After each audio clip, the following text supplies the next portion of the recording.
Dear students, मैं हूं आपका फिज़िक्स टीचर। आज के लेक्चर के अंदर हम एक न्यू लेक्चर सीरीज़ लेकर आए हैं जो क्लास 9 से स्टार्ट हो रही है। ठीक है, तो आज का जो सब्जेक्ट है हमारे पास वो है फिज़िक्स क्लास 9 से। ठीक है, लेकिन इसका जो फर्स्ट चैप्टर हम यहाँ पर डिस्कस करेंगे, स्लोली हम दूसरे भी चैप्टर्स डिस्कस करेंगे, लेकिन स्लो आज जो है हमारे पास पहला इसका टॉपिक है जिसका नाम है इंट्रोडक्शन टू फिज़िक्स। ठीक है, तो यूनिट नंबर 1 और यूनिट का नाम है हमारे पास फिज़िकल क्वांटिटी एंड मेजरमेंट, लेकिन इसके अंदर सबसे पहले हम यहाँ पर फिज़िक्स का इंट्रोडक्शन करेंगे। ठीक है, तो यहाँ पर मैंने सब टाइटल बना लिया है इंट्रोडक्शन टू फिज़िक्स। ठीक है, तो यहाँ पर इस लेक्चर के अंदर हम सबसे पहले ये देखेंगे कि फ़िज़िक्स का इंट्रोडक्शन क्या होता है। मैं आपको बताता चलूँ कि सुबह उठने से रात को सोने तक फ़िज़िक्स जो है हमारी डेली यूज़ होने वाली एक वो वाहिद एक्टिविटी है। ठीक है, जैसे बहुत से एग्जांपल्स हैं हमारे पास। ये आपके पास ब्लू कलर अपीयर हो रहा है, क्यों? इसका मेन रीज़न ये होता है कि due to the reflection of light.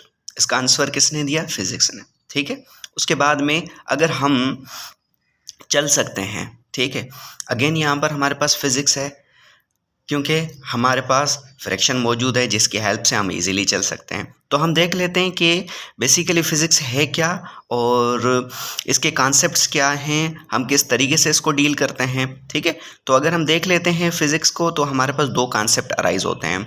Number 1, old concept.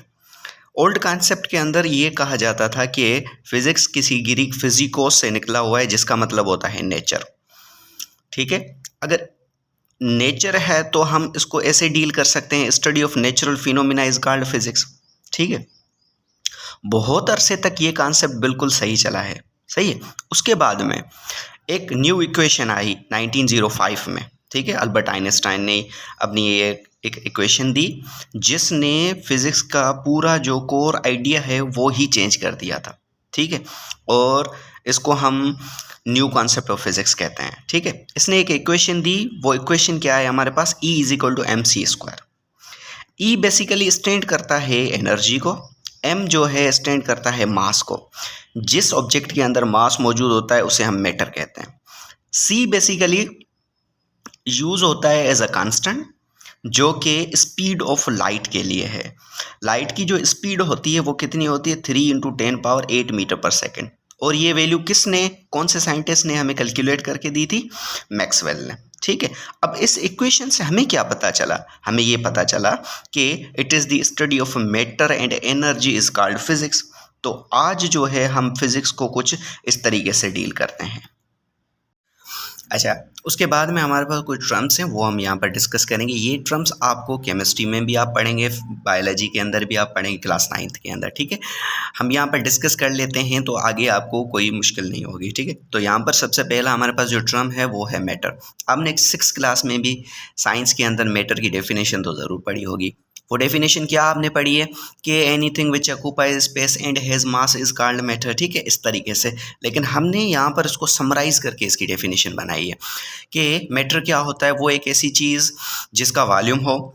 अगर वॉल्यूम हो तो जाहिर सी बात है वो स्पेस ऑक्यूपाई करेगा और उसके अंदर मास भी मौजूद हो। तो ये दो हमारे पास पैरामीटर्स हैं जो कम्प्लीटली डिफाइन करते हैं मैटर को। अब एक सवाल है हमारे पास कि मैटर किस चीज़ का बना हुआ है? तो मैटर हमारे पास दो जो हैं, आप कह सकते हैं कि पार्टिकल्स कह सकते हैं कि उनके बने हुए हैं। ठीक है, पहला है हमारे पास एटम्स और दूसरा है हमारे पास मॉलिक्यूल्स। ठीक है, एटम को बाद में देखते हैं, सबसे पहले हम मॉलिक्यूल का जिक्र कर लेते हैं। ठीक है, मॉलिक्यूल को हम ऐसे डिफाइन करते हैं, कॉम्बिनेशन ऑफ एटम्स। ठीक है, मतलब कि एटम या एक एटम से ज़्यादा, दो हो सकते हैं, तीन हो सकते हैं, वो जब आपस में कंबाइन होते हैं तो हमारे पास एक मॉलिक्यूल बनता है। ठीक है, लेकिन आपने यहाँ पर वाटर मॉलिक्यूल पढ़ा होगा जिसका फार्मूला क्या होता है? H2O। यहाँ पर हाइड्रोजन हमारे पास कितने? 2। ऑक्सीजन हमारे पास कितने हैं? 1। तो क्या रेशो बना? 2:1। तो हमारे पास ये एक वाटर मॉलिक्यूल है इस तरीके से। ठीक है, अब मॉलिक्यूल का तो कॉन्सेप्ट हमारे पास क्लियर हो चुका है। अब हम देख लेते हैं कि एटम क्या होता है। ठीक है, स्टार्टिंग में एटम जो है हमारे पास किसी ग्रीक एटमोस से निकला हुआ है, ठीक है। स्टार्टिंग में इसको ऐसे डिफाइन करते थे कि किसी ग्रीक एटमोस से निकला हुआ है, जिसका मतलब होता है अनकटेबल, इनडिवाइजेबल, मतलब इसको हम ज़्यादा जो है ना डिवाइड भी ना कर सकें, मज़ीद डिवाइड हम इसको ना कर सकें, ठीक है। लेकिन ये कॉन्सेप्ट 300 BC तक बिल्कुल सही चला था, और ये कॉन्सेप्ट डेमोक्रिटस नाम का एक साइंटिस्ट था, उसने इसके बारे में बताया था। उसके बाद में आज हम वर्स्ट जो ईयर है उसमें हम रहते हैं, जो कि 2024 है, ठीक है। इसके अंदर हम एटम को कैसे डील करते हैं? इसमें हम ऐसे डील कर सकते हैं कि atom not smallest particle but small और टाइनी पार्टिकल होता है, और इस एटम के अंदर हमारे पास मुख्तलिफ पार्टिकल्स मौजूद होते हैं। एक का नाम है इलेक्ट्रॉन, दूसरे का नाम है प्रोटॉन, तीसरे का नाम है न्यूट्रॉन, ठीक है।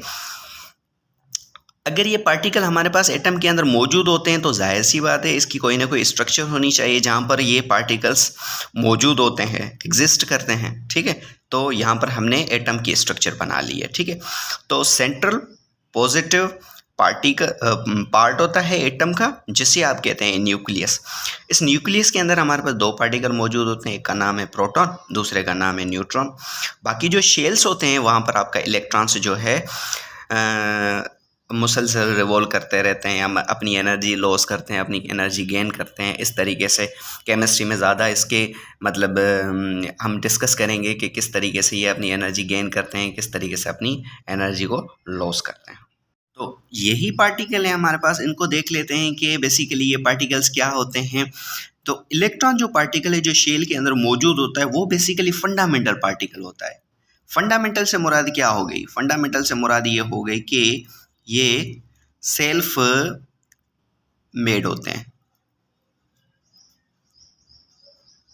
ठीक है। उसके बाद में प्रोटॉन और न्यूट्रॉन क्या होते हैं? बेसिकली प्रोटॉन और न्यूट्रॉन जो होते हैं वो हमारे पास कंपोजिट पार्टिकल होते हैं। कंपोजिट मतलब दूसरे पार्टिकल से मिलकर बने हुए। किस चीज़ों से मिलकर बनते हैं? क्वार्क से। क्वार्क्स भी एक किस्म के पार्टिकल्स होते हैं, ठीक है, जो मिलकर प्रोटॉन और न्यूट्रॉन को बनाते हैं। और क्वार्क्स खुद जो है फंडामेंटल पार्टिकल्स होते हैं। मतलब क्या हो गया कि क्वार्क्स खुद हमारे पास सेल्फ मेड होते हैं। थैंक यू एंड अल्लाह हाफिज़।